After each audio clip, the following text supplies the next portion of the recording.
बिहार विधानसभा के शताब्दी समापन समारोह में शामिल होने आज प्रधानमंत्री नरेंद्र मोदी बिहार पहुंचे। झारखंड के देवघर को हजारों करोड़ रुपए की विकास परियोजनाओं की सौगात देने के बाद प्रधानमंत्री बिहार विधानसभा के कार्यक्रम में शामिल हुए। प्रधानमंत्री के स्वागत के लिए बिहार के राज्यपाल फागू चौहान, मुख्यमंत्री नीतीश कुमार, डिप्टी सीएम तारकिशोर प्रसाद समेत कई मंत्री एयरपोर्ट पर पहुंचे थे।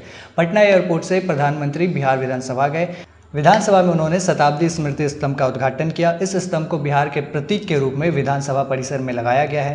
प्रधानमंत्री मोदी ने इसके बाद विधानसभा परिसर में बने शताब्दी उद्यान और संग्रहालय का भी शिलान्यास किया। इस दौरान कार्यक्रम में बिहार के स्वर्णिम 100 साल की लघु फिल्म भी दिखाई गई। इस फिल्म में स्मृति स्तंभ के बारे में विस्तार से दिखाया गया है। इस दौरान राज्यपाल फागू चौहान, मुख्यमंत्री नीतीश कुमार, स्पीकर विजय सिन्हा, शिक्षा मंत्री विजय चौधरी, भवन निर्माण मंत्री अशोक चौधरी और नेता प्रतिपक्ष तेजस्वी यादव मौजूद रहे। इस कार्यक्रम के दौरान प्रधानमंत्री ने अपने संबोधन में कहा कि बिहार को जो स्नेह करता है, बिहार उसे उससे ज़्यादा प्यार लौटाता है। नमस्कार। इस ऐतिहासिक कार्यक्रम में हमारे बीच उपस्थित बिहार के राज्यपाल श्री फागू चौहान जी, यहाँ के जनप्रिय मुख्यमंत्री श्री नीतीश कुमार जी, विधानसभा स्पीकर श्री विजय सिन्हा जी, बिहार विधान परिषद के कार्यकारी अध्यक्ष श्री अवधेश नारायण सिंह, उप मुख्यमंत्री श्रीमती रेणु देवी जी,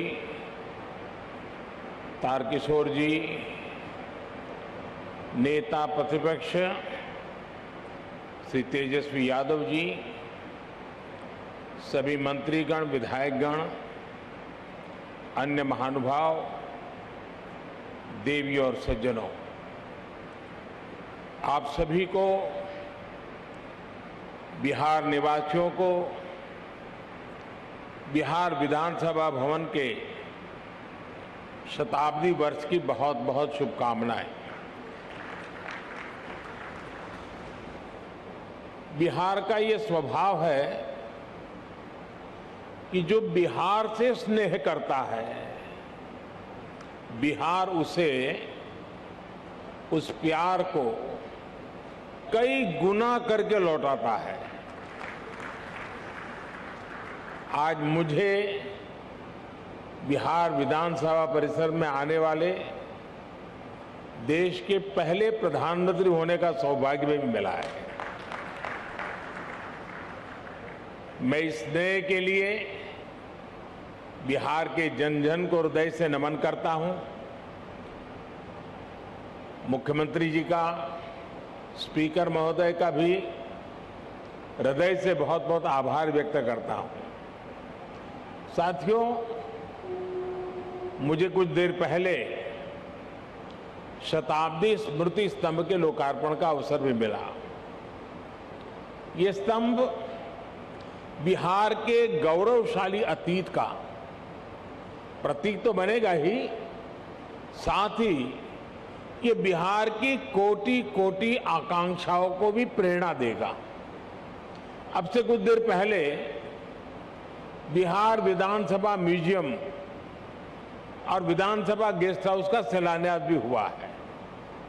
मैं इन विकास कार्यों के लिए नीतीश कुमार जी और विजय सिन्हा जी को हृदय से बधाई देता हूं। मुझे विधानसभा परिसर के शताब्दी पार्क में कल्पतरु के रोपण का भी सुखद अनुभव मिला है। कल्पतरु के विषय में मान्यता है कि हमारी आशाओं, आकांक्षाओं को पूरा करने वाला ये वृक्ष है। लोकतंत्र में यही भूमिका संसदीय संस्थाओं की होती है।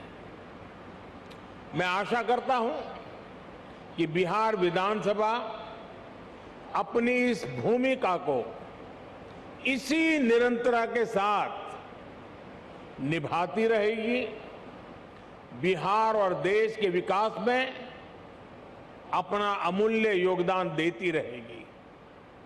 साथियों, बिहार विधानसभा का अपना एक इतिहास रहा है। और यहां विधानसभा भवन में एक से एक बड़े और साहसिक निर्णय लिए गए हैं।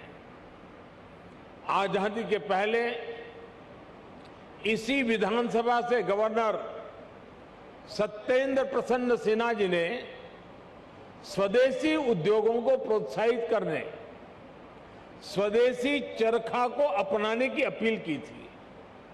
आजादी के बाद इसी विधानसभा में जमींदारी उन्मूलन अधिनियम पास हुआ था। इसी परंपरा को आगे बढ़ाते हुए नीतीश जी की सरकार ने बिहार पंचायती राज जैसे अधिनियम को पास किया। इस अधिनियम के जरिए बिहार पहला ऐसा राज्य बना जिसने पंचायती राज में महिलाओं को 50% आरक्षण दिया। लोकतंत्र से लेकर समाज जीवन तक समान भागीदारी और समान अधिकार के लिए कैसे काम किया जा सकता है, ये विधानसभा इसका उदाहरण है।